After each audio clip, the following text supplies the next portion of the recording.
Brasil reduziu sua taxa de desemprego em níveis históricos, abaixo de 7%. Mas o crescimento da economia também traz um desafio. Nossos trabalhadores estão qualificados para acompanhar a oferta de vagas que não para de crescer?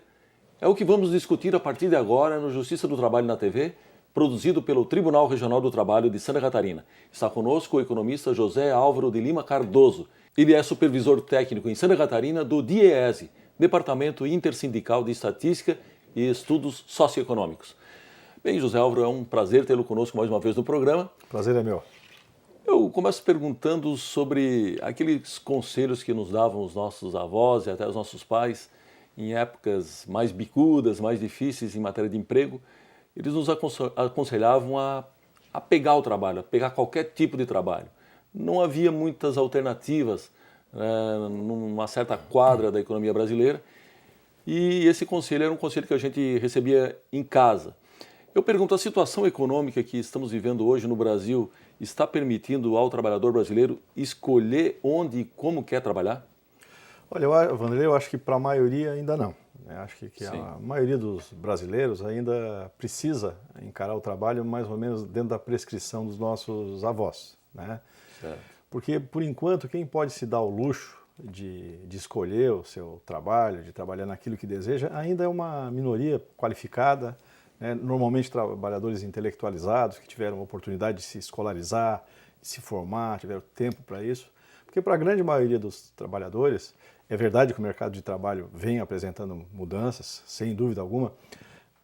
Essas mudanças são principalmente do ponto de vista da quantidade do emprego. O mercado de trabalho brasileiro vem gerando empregos formais como nunca aconteceu.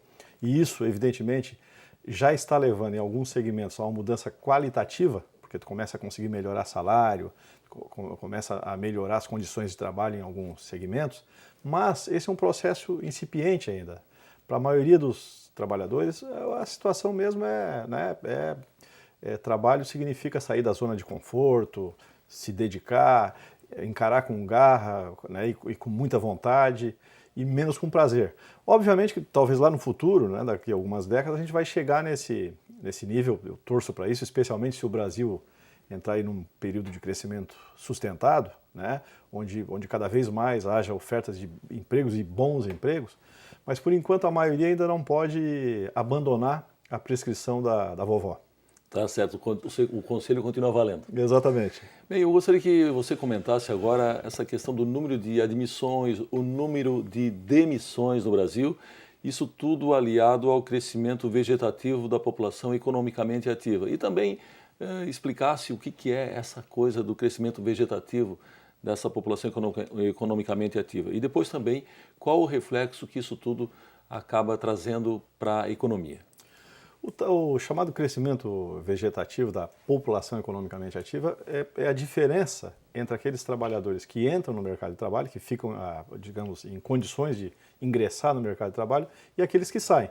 Os que saem por aposentadoria, por morte ou qualquer outra razão, e os que entram são os jovens que entram em idade economicamente ativa e, mais do que estar na idade economicamente ativa, desejam entrar para a PE, porque muitas pessoas, por exemplo, um jovem de 20 anos, ele tem idade para trabalhar, evidentemente, inclusive idade legal, mas ele pode estar inativo na condição de estudante, por exemplo, se ele for de uma família que dê condições para ele ficar só estudando.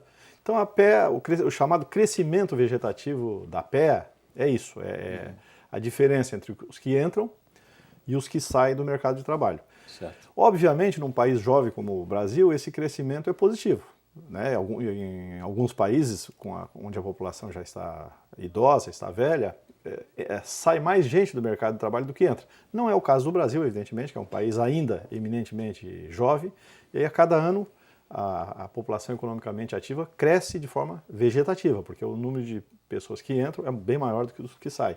Se estima que no Brasil se necessite aí de quase 2 milhões de empregos todo ano para absorver a juventude que ingressa no mercado de trabalho. Em Santa Catarina, esse número a gente estima entre 50 e 60 mil todo ano para absorver a juventude que ingressa no mercado de trabalho.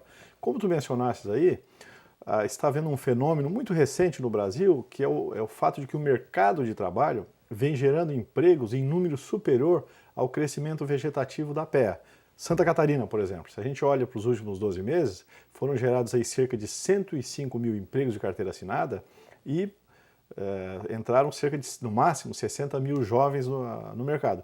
Isso qual é o efeito disso? É extremamente positivo para os trabalhadores, porque isso dá um poder de barganha, um poder de negociação maior para o trabalhador negociar o seu salário, negociar suas condições de trabalho. Então, o efeito principal no mercado é um efeito que favorece muito o trabalhador, que historicamente é o lado mais fraco da corda, né?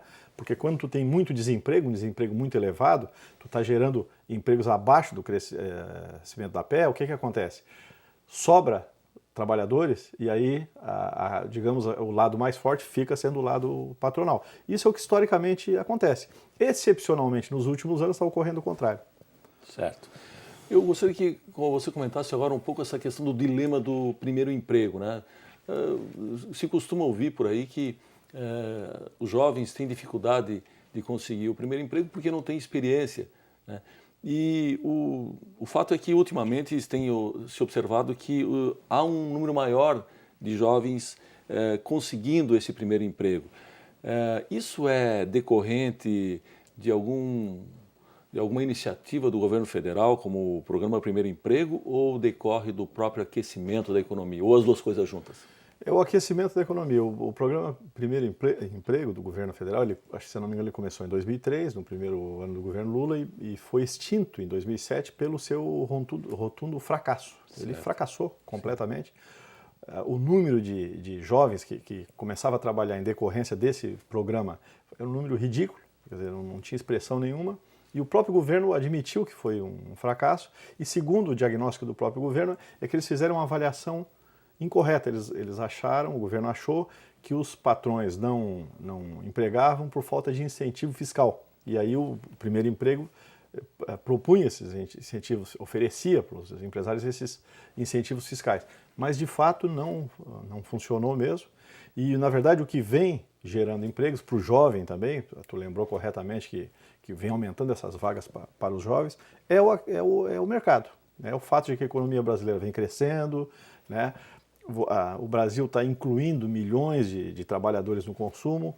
Esses trabalhadores, quando passam a consumir, eles automaticamente demandam mais, né? Evidentemente, demandam mais para o comércio, demandam mais à indústria.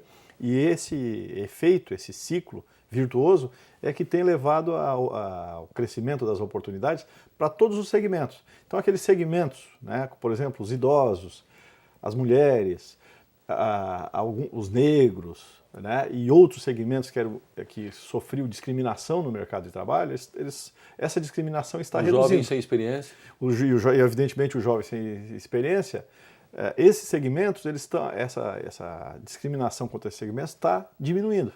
Certo. Não porque tenha mudado radicalmente a cultura no Brasil, a cultura tem mudado, mas muito lentamente, é principalmente uma necessidade de mercado. Na medida em que o mercado começa a demandar mão de obra, evidentemente, começa a se empregar os idosos, os jovens e assim por diante.